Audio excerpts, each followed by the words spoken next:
It's called Albert and the Lion. There's a famous seaside place called Blackpool that's noted for fresh air and fun. And Mr. and Mrs. Ramsbottom went there with young Albert, their son. A grand little lad was young Albert, all dressed in his best, quite a swell, with a stick with a horse's head angle, the finest that Woolworths could sell. They didn't think much of ocean, the waves, they were fiddling and small. There was no wrecks and nobody drowned. In fact, there was nothing to laugh at all. So seeking for further amusement, they paid and went into the zoo, where there's lions and tigers and camels, and stale ale and sandwiches too. There was one great big lion called Wallace. His nose was all covered with scars. He lay in a somnolent posture with the side of his face on the bars.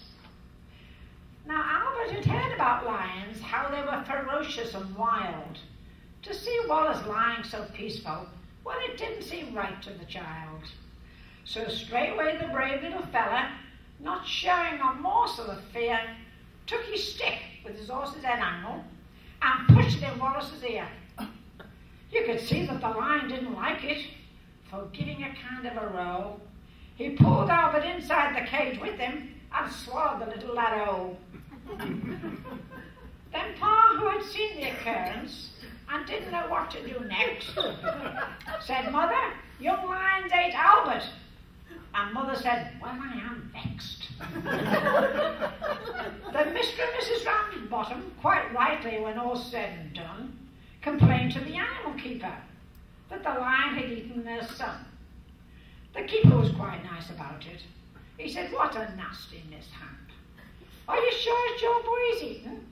Pa said, "Am I sure? Here's his cap." The manager had to be sent for. He came and he says, "What's to do?" Pa said, "Young lions ate Albert, and him in his Sunday clothes too." Then Mother said, right, young fella, I think it's a shame and a sin for a lion to go and eat Albert, and after we paid to come in." The manager wanted no trouble. He took out his purse right away, saying, "How much to settle the matter?" And Pa says, "Well, what do you usually pay?"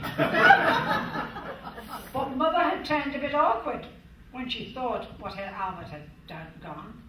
She said, "No, somebody's got to be summoned." So that was decided upon.